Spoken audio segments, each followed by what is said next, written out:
Welcome back to the deep dive. Today, we're really getting into something interesting, uh, part high stakes corporate thriller, part really intense contemporary romance. hmm Our material is pulled from Brenda Jackson's bestseller, Intimate Seduction. And our mission, well, it's pretty specific. Hmm. We're treating this like a case study, you know, dissecting how the plot works. Exactly. How does this whole hidden identity thing and the corporate espionage angle crash right into a very, very calculated personal seduction? We're looking at the why behind it all, the motivations, the power plays. And that one huge misstep that almost brings it all down. Precisely, the moment of misinterpretation. Okay, let's unpack it. But first, there's this one key piece of background on the author, Brenda Jackson, that we just have to share. Oh, yeah, this is great. She is like the ultimate romantic. Married for 38 years to her childhood sweetheart. Still wears the going steady ring he gave her at 15. And that's not just a fun fact, right? It's critical context that tells you point blank where this story is eventually going to land. Absolutely. Happy ending guaranteed. Yeah. Yeah. So despite all the drama, the intense conflict, and believe me, it gets intense, yes, heading towards resolution, Huh? that lets us focus purely on the how. How do these characters get through their own issues? Right. Analyzing the journey, the mechanics of it. So let's start with the man who really kicks this whole thing off, Donovan Steele, the alpha male. Oh, definitely the alpha. Yeah. Donovan's 33, super successful, head of product administration at Steel Corporation, SC, they call it. Yeah. And he is totally, explicitly against commitment. Yeah. And the text gives us a reason. There's trauma there. He had this really bad experience with a woman named Allison Greer. Possessive, stalking, the whole deal. And that experience basically solidified his whole, not the marrying kind stance. He's built these walls up. He's the ultimate controlled bachelor. Control down to the details, even. The sources mention he's specifically a leg man, kind of a quirky detail. It is quirky, but Yeah. the real takeaway is the emotional armor, right? It's so thick, it seems almost impossible to actually connect with him authentically. And then, boom, that armor gets tested immediately by Natalie Ford.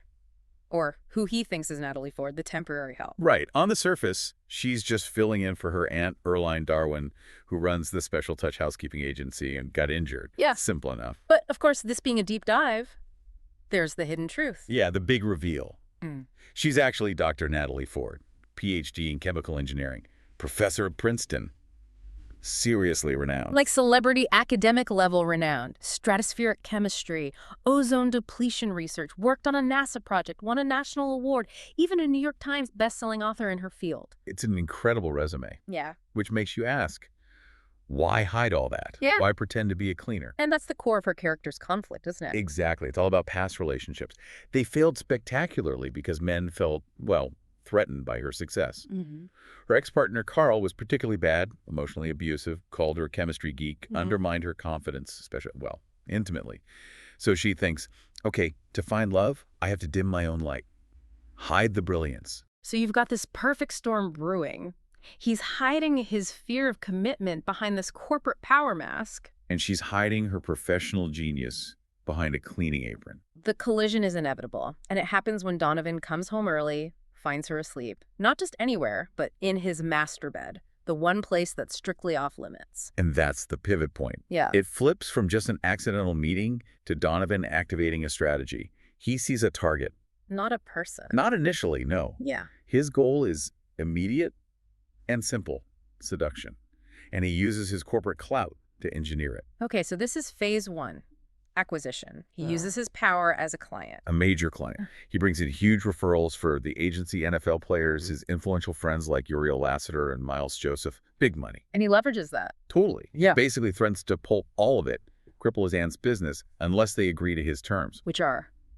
Natalie, and only Natalie, has to clean his place. Yeah. Once a week, up from twice a month. For the entire 6 weeks, her aunt is out. Wow. So her participation isn't optional. It's mandated for her aunt's sake. Exactly. It's pure dominance. Yeah. Setting up this massive power imbalance right from the get-go, he manufactured the whole situation. Under duress, essentially. Absolutely. And then comes phase two, execution. Now he needs to break down her defenses. So how does he do that? He changes his entire work schedule. Suddenly, Mr. Big Shot CEO is working from home on Fridays, specifically when she's scheduled to be there. Convenient. Very. And he uses these little tactics. Suggestive comments, calls her Goldilocks, walks around with his shirt half unbuttoned, You know the You're type. trying to blur those employer-employee lines systematically. And it works. Ah, It leads to this really intense kiss publicly at his regular hangout, the Racetrack Cafe, which, by the way, is co-owned by his NASCAR buddies like Bronson Scott. mm.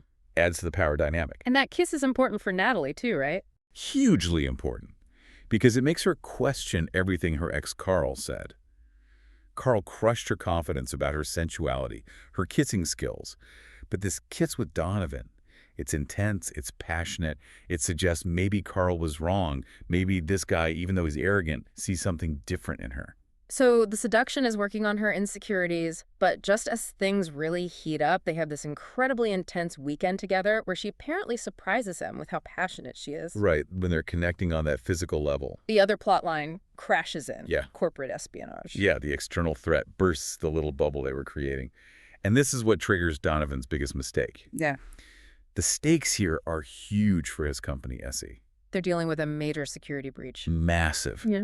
A rival company, Devonshire Manufacturing, is actively trying to steal the formula for this top-secret product called Gleeve-Ware. Gleeve-Ware. What is that exactly? It sounds revolutionary. A super durable, flexible tubing made from silicone rubber fiberglass, developed by their chemist, Juan Hairston. Potential to shake up entire industries, transportation, manufacturing. So security is absolutely paranoid level tight. Okay, so paranoia is high. And Natalie... Natalie, after their intense weekend, needs a quiet place while Donovan sleeps. She goes into his office, not to snoop. She's working on her own research project. Remember, she's a scientist. but she leaves something behind. A fatal error. A notepad covered in complex chemical equations. Oh, no. And marked clearly with the initials GW. Let me guess. Donovan finds it, and his brain just explodes. He's already primed with corporate paranoia about Gleeve-Ware being stolen, and he's also feeling possessive, maybe even a little thrown off balance by how intense things got with Natalie. So the two fears merge. Completely. He sees GW and immediately, without a second thought, assumes it stands for Gleeve-Ware. He thinks she's a spy. The ultimate betrayal in his mind. This woman he was just starting to, fall for, the house cleaner, must be a highly paid corporate operative sent to seduce the formula out of him. Wow. Talk about jumping to conclusions. His own issues just flare right up. It's his core trauma kicking in. That fear of betrayal, maybe fear of vulnerability itself. He doesn't pause, doesn't question. He just reacts, defends himself by attacking. And the way he attacks is brutal. Absolutely devastating. He confronts her, full of this betrayed anger, and delivers this line calculated to just destroy her. Tells her their entire relationship, their intimacy was just a wasted effort on your part. Ouch. But successful for him because his only goal was getting her into bed. That's incredibly cruel. And it mirrors exactly what her ex did, right? Dismissing her worth, tying intimacy to some kind of goal or transaction. Exactly. It reinforces every single insecurity she tried to escape by hiding her identity in the first place. Hits her right where she's most vulnerable. Okay, so wreckage achieved. How does Brenda Jackson pull that guaranteed happy ending out of this mess? The truth has to come out somehow. And it comes out pretty quickly, driven by Donovan's own corporate panic. He's still in crisis mode over the stolen formula, remember? Right. So he calls an emergency meeting, his brothers, the company leadership, and crucially, the chief chemist, Juan Hairston. He brings the notepad, the evidence. And Juan, the actual expert. Juan takes one look at the equations, and the whole thing unravels in seconds. What does he say? Two things. First, he instantly recognizes the field. It's stratospheric chemistry. And GW, it stands for global warming. Natalie's specific, renowned area of expertise. Global warming. Not Gleeve-Ware. Not even close. Yeah. And second, Juan knows who Dr. Natalie Ford is. He tells Donovan, that's not just some random cleaner's notes. That's Dr. Natalie Ford, the Princeton professor, the best-selling author. Oh, the penny drops. Hard. Like an anvil. The source material is explicit here. It says Donovan instantly realizes he had fallen in love with her. All that anger, that arrogance. Yeah. Shattered, replaced by sheer panic. He just destroyed the best thing that ever happened to him over an acronym. So what does he do? He doesn't wait. Ditches the meeting, grabs the company jet, flies straight to Princeton. He has to find her. Tracks her down at a global warming panel discussion, right? Classic romance move. Textbook. But Natalie isn't waiting with open arms. She's built her walls back up. She's cold, unemotional is the word used. His lack of trust cut too deep, echoed her past too perfectly. She's not letting him back in easily. Good for her. So she refuses to just forgive him. Absolutely not. No instant reconciliation. Which forces Donovan to actually confront why he reacted that way. He can't just charm his way back. He has to earn it. He has to earn it. He follows her back to her place in Princeton. He apologizes. And significantly, he admits why he didn't trust her, because his feelings for her felt too good to be true. He owns his own insecurity. Okay, apology is a start. But given the intensity, words might not be enough. Exactly. And this is where the title, Intimate Seduction, really comes back into play, but in reverse. He realizes their strongest connection, the language they both understood immediately, was physical. So he strips naked. It's about breaking down the barriers, getting past the hurt words, and reestablishing that raw physical connection they had. It's described as this intense, deliberate, intimate seduction. Until she screams his name. Until the passion completely overrides the pain and mistrust. It works because now it's layered on truth. He's not seducing a cleaner. He's reconnecting with the brilliant Dr. Ford, whose intellect he now knows and accepts. And crucially, isn't intimidated by. That's the key. He finally sees her, all of her. The physical chemistry becomes the bridge back to emotional trust, but this time with her full power acknowledged. She's finally free from those old fears. The fear of being too smart, the fear of not being enough. And the resolution follows from there. Yep.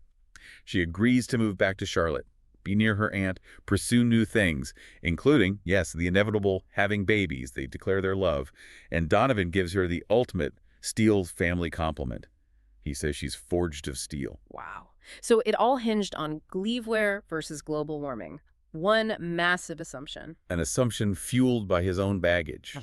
The whole aggressive seduction, the corporate paranoia, it all had to crash and burn before it could be rebuilt on honesty. It really shows how his professional anxieties just bled into and sabotaged his personal life.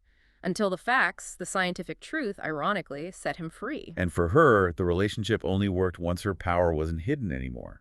Her genius wasn't a liability. It became the foundation for a relationship with this alpha guy who needed humbling, meeting the geek who needed to finally trust her own worth. A really complex dynamic born from deception but ending in acceptance.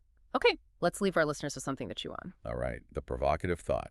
Given how incredibly fast this all happened, the intense seduction, the corporate crisis, the massive blow-up, the equally intense reconciliation, it was all forged in extreme heat, right? Absolutely. High drama, high stakes, warp speed. So the question is, will that bond actually last? Is it sustainable long-term now that the immediate crisis is over, the chase is done?